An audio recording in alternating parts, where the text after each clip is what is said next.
Nose is divided into two. Nose opens into nasal chamber, which is divided into two chambers because of nasal septum. Nasal chamber, nasal septum has epithelial lining which has receptor cells. The smell signals are received in the form of chemicals, volatile chemicals, which are volatile. Volatile means which evaporate very easily. Simply, you take coffee, it has 600 volatile chemicals which cause the smell of the coffee. Freshly brewed coffee has very nice smell. That smell is because of 600 chemicals. So you can assume for every smell there are so many different chemicals involved in different combination to make us realize that smell sense. And one thing about this olfactory signal is we have a region in our brain that is called as, in the front portion of our brain there is a small part called as olfactory lobe. Olfactory lobe. Smell signal reaches this olfactory lobe while all other signals reach the brain that is present here. This is brain will be inside. Just above the brain there is a small olfactory lobe. Olfactory signals, smell signals will reach olfactory lobe. Okay. Next one is sensation of taste.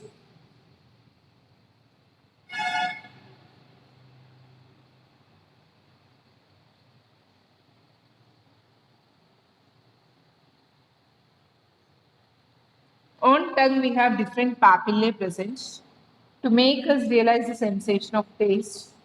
The raised structures which we see on tongue are called as papillae. These papillae are of four types. This round, large papillae present at the back of our tongue are called as circumvallate papillae. Circumvallate papillae. And just on the sides of the tongue there are leaf-like papillae called foliate papillae. Foliate papillae. And over the tongue there are somewhat larger size compared to other papillae. These are called as fungiform papillae. Fungiform papillae. The remaining papillae which are present in all other places are filiform papillae. Filiform papillae. All these papillae have taste buds for sensing taste, except this filiform papillae, it has no taste buds. No taste buds. Simply it adds to bulk of the tongue.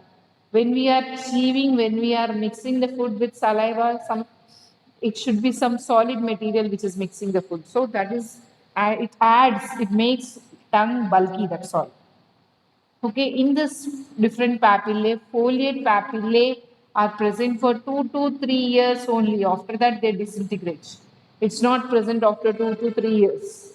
Okay, so in adults, we have fungiform papillae and circumvallate papillae for taste. If you take one papillae and draw the diagram, this is papillae. On the sides of papillae, there are small, small holes called taste pores. These are called as taste pores. Taste pores, which open into small cavity-like structures. These are called as taste cavities, gustatory cavities, which are, there are so many cells in this. When you eat food, when food is mixed with saliva, that food enters in spaces between papillae. From there, it will enter into this small space, taste pore, and into taste cavity. And after that, here we have the nerves that are connecting this taste cavities. So from there the signal is carried to brain. Okay, that is how taste signal functions. We know there are the four different tastes. What are they? Sweet, sweet, salty, bitter, sour. So we can sense sweet taste here at the tip of tongue, salty. this side and this side it is sour, and here it is bitter. Okay, there are two other tastes which is there in Telugu language, vagaru and spice, spicy. These are just irritation of tongue, irritation of tongue to certain chemicals which are present in the foods. Okay, that is not identified as taste. Another taste is identified, which is umami. Umami is a flavor which is found in meat foods. Meat foods, that is protein rich foods or meat foods like seafood, curd, cheese, etc. Okay, right? That is about the sensation of taste. And let us go to last sense organ, that is skin.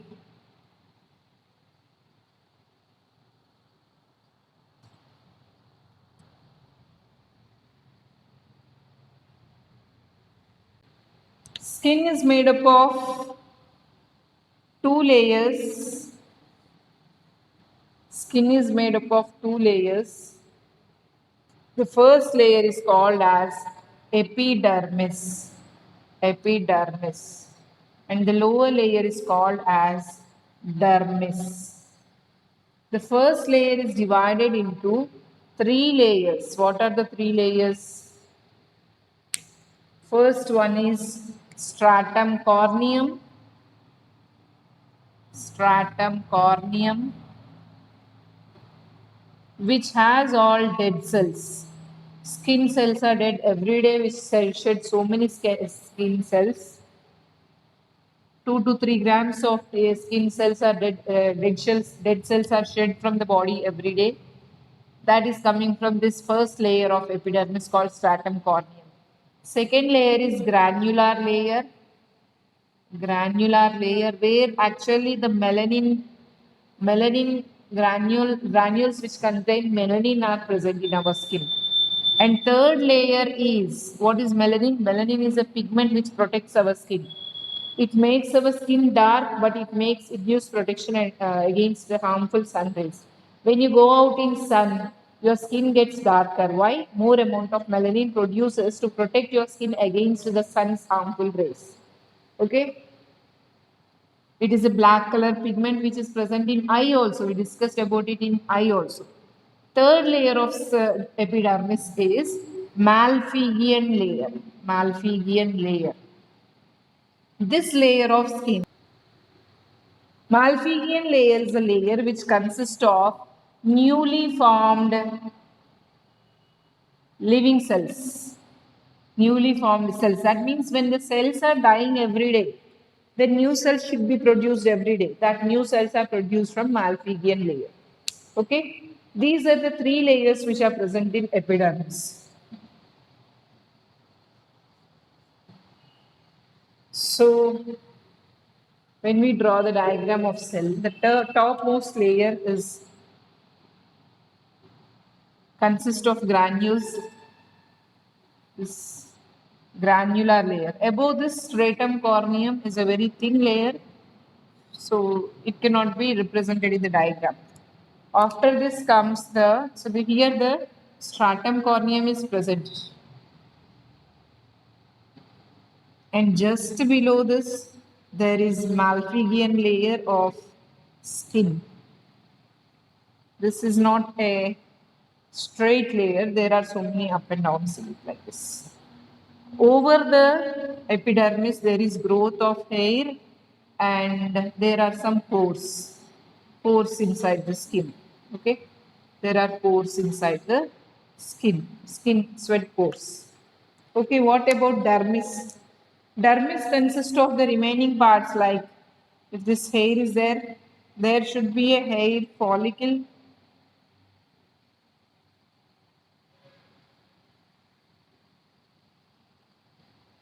The hair follicle is present in the dermis. Hair follicle is present in the dermis. Hair follicle is present. spore is there, then sweat glands are also present here. Sweat glands are present here. This is a sweat gland. And we can see there are some oil glands also. Oil glands are also present inside this. These are oil glands that are present. Oil glands. Apart from that, there is distribution of arteries. Arteries are distributed inside. Blood vessels which carry oxygenated blood are called as arteries. They are also present. Blood vessels which carry deoxygenated blood are called as veins. They are also present. So these are veins, these are arteries. Apart from arteries and veins, there are some nerves also. Nerves are distributed in all parts of body. So we can see here also nerves. In skin, there are some adipocytes which store fats. Cells that store fats are present in the dermis layer of the cells. Adipocytes or fat storing cells that are present inside the skin. So this is the structure of skin, children, roughly. So what is present in the dermal region is hair is present, skin pores are present. Okay, in dermal region, granular layer has granules that hold melanin, and Malpighian layer is producing the living cells. The lower layer, that is dermis, consists of blood vessels, nerves, sweat glands, oil pores, fat cells, etc. Okay, so skin need to be maintained very carefully, children. Every day we need to bath, and proper food should be taken to maintain the skin healthy, because it is a first layer that protects us from any infections. First, it is a barrier against any infections for our body. But if you do not maintain it properly, there is a chance that it gets infected. Like sometimes we have fungal infections like dandruff, ringworm,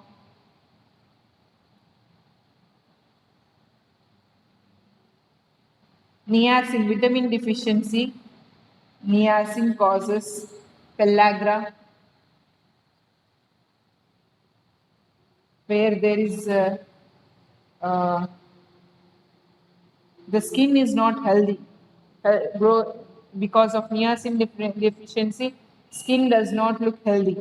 And there are some bacterial infection like bacterial infections that cause, like leprosy, cause damage to skin. And we can see there are some genetic infections like dermatitis, where skin melanin is absent or deficient. Okay, so these are some of the skin diseases from which we need to protect ourselves. Okay, children. So we are like left with a lot of time. So we'll start the next topic, that is animal behavior. We can see there are 4 types of animal behaviors. Animal behavior is of 4 types: instinct, instinct, imprinting, conditioning, imitation. Imitation. Very simple terms, children. Instinct is a type of behavior that is not at all learned. A bird will not learn how to sieve its nest. A bird will not learn how to sing a song. Animals will not learn how to shout. Baby will not learn how to crawl, how to cry. These are not learned behavior. They are natural. Okay? not learned. Whereas condition is opposite, it's learned behavior. Every day exposing to same thing. Parrot is able to talk, dolphin is able to react to the certain things that we say. How is it possible? Because it is conditioned every day. Elephant is moving in this, moving the ball when you say, or a tiger is moving into fire. Why? It is conditioned every day, giving the same feedback, same thing. Okay, an experiment was conducted based on conditioning by Ivan Pavlov. Ivan Pavlov did an experiment. Usually, dogs produce saliva. Dogs produce saliva.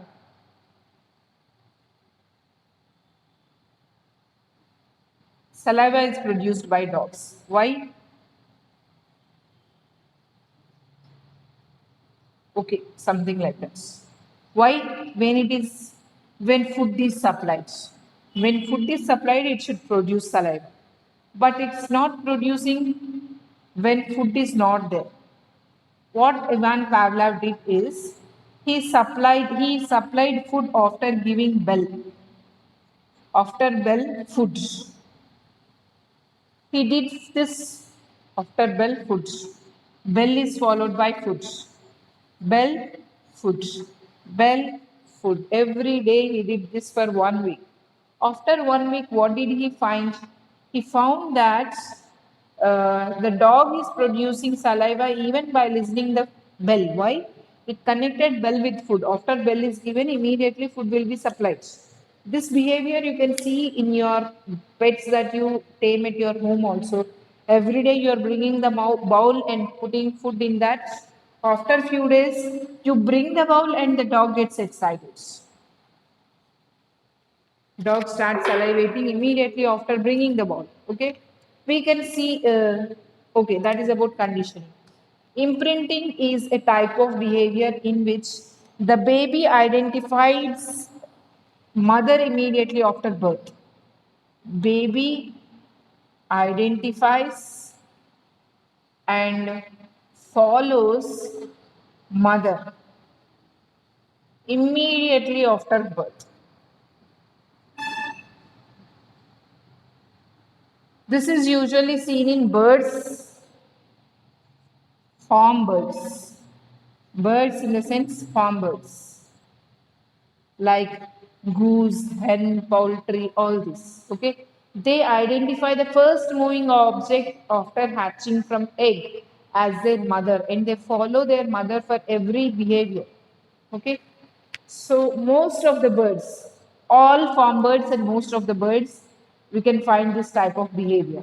Imitation is one organism is trying to follow another organism, usually seen in primates. Primates means all monkeys family, including humans. If someone does something, if one monkey is breaking open something and trying to find what is there inside, other monkey will follow. If one monkey is hanging on a branch, other monkey will follow. Okay, that imitation is seen in only primates.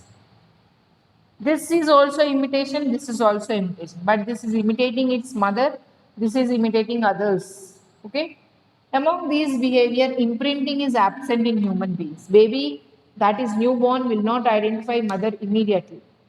Okay, that is one advantage also. If the mother, whoever takes care of the baby, baby will get attracted. Okay, so there are certain advantages of if the mother is lost during birth or something like that happens, also that baby will be able to survive. And if this happens, first immediate moving object, if it identifies to be mother, then also baby has some disadvantages. Immediately after opening eye, doctor it finds and it attaches itself to doctor as mother, then there are some disadvantages. So not having imprinting is a positive, what do you say, positive evolution in human beings. Instinct is present in human beings also. A newborn baby knows how to cry when it is feeling hungry and stop crying when it is not feeling hungry. It knows gradually, it learns to crawl, it learns to stand. All these, there is no learning in this. Naturally, it happens one by one. Conditioning is seen in human beings also, like Every day, when bell is given at the same time, we feel hunger at the same time. Okay. Bell rings several times from morning to evening, but when the first bell is given, we come and sit in the class. When the last bell is given, we are rushing out of the class. Why? Every day we are giving the same signal. Automatically, we'll understand. No one need to say this is your lunch time. You need to go to lunch. Once if it is told, we get conditioned to it. The same thing, we are listening to some music, we are getting addicted to the music, or we are learning something by listening again and again. All these are examples for conditioning. Imitation. Imitation is also seen in human beings. When you see your favorite actor, when you see your favorite person in your family, if someone is genius in your family, earning well, what your parents will say, observe him and try to follow. You try, most of you try to follow, okay? Your favorite actors, actresses, favorite cricketer, we try to follow. Okay. Imitation has a negative impact also. We need to keep in mind whom we are following. Okay. If we are following a wrong person, we end in a wrong place. If we are following the right person, we end in the right place. Okay. Apart from all these instinct, condition, and imitation, we have mannerism. Mannerism. See, suppose when you feel hunger, you should eat the food immediately. Okay, that is an instinct. But sometimes we wait for our parents. That is table manners. When we are on the table, we wait for all the family members till all of them join. Okay, the same thing in imitation also. Every one of us feel to imitate the person which we are attracted to, but we have our thought. We can think whether this is right, this is wrong, we should follow them or we should not follow them. Okay. Okay, conditioning also. Sometimes we know that it's time to leave, but when our teacher is in the class, we wait for the teacher to leave. Okay. So there are some things which prevent us, that is mannerism, from immediately acting out. Okay, that is about different types of behavior in human beings and animals. There are some interesting behaviors seen in some creatures, like, for example, ants always tend to follow in line. Why? What is the reason? Because whenever ant is moving, it leaves a small drop which is called as pheromones. The ant that is coming at the back will follow this line of pheromones that is left already by the previous ants. Okay. In that way, it understands the line. When it comes back also through the same pheromones, it comes back. Okay. So even if you wipe off the ants, if they are going in a particular line, you just use something to damage their line, to disrupt their line. Immediately again they form the same line in the same way. That is because of this pheromone drops. We can see that weaver bird can make a beautiful nest by using three leaves which are like this. It will sieve the three leaves together and make a very beautiful nest of weaver birds. Okay, a small hole will be there through which it can enter. That is the specialty of weaver bird. Beaver is an animal which, if it finds a stream going, it brings all the twigs and makes a bridge of some height, 1 meter height bridge it can make, and that bridge will block small animals. It uses them as feed, like fishes and all. If it blocks those animals, it hunts those animals, it uses as feed, it lives near this bank of the river. That is a specialty of beaver. Scrub jay bird can steal the food. If one scrub jay is hiding the food, other scrub jay will secretly watch that bird hiding the food, and when first bird is not there, second bird will come to steal the food. Squirrels has an interesting behavior. If they find the nuts, they should hide in the hole. When they hide the nuts in the hole, so as to confuse other squirrels, it will dig so many holes around, so that no other squirrel steals its food. But eventually, first squirrel forgets where it hides, and these nuts will be in the underground. They grow into plants also. Okay. Right? These are some of the interesting behavior that are found in different animals. There is a parrot named Alex. This is an African grey bird, African grey parrot that is trained by Pepperbird. Trained by Pepperbird. This person trained the parrot, and this it can speak around 100 words, 7 tables, 7 tables. It has creativity also. It can join words. When it is given banana, it calls it as, sorry, when it is given apple, it calls it as bannery. Why it is calling it as bannery? Because it has taste of banana, shape of cherry. So now it combined the word banana and cherry and named it as banner. Okay, when you show a yellow bowl and yellow box, you ask it what is similarity, it will say color. What is the difference? You ask, it will say shape. So these all things are trained by Pepperbird so that it became so very famous one. Right? So these are some of the strange behaviors. Animals also show some behaviors to protect themselves.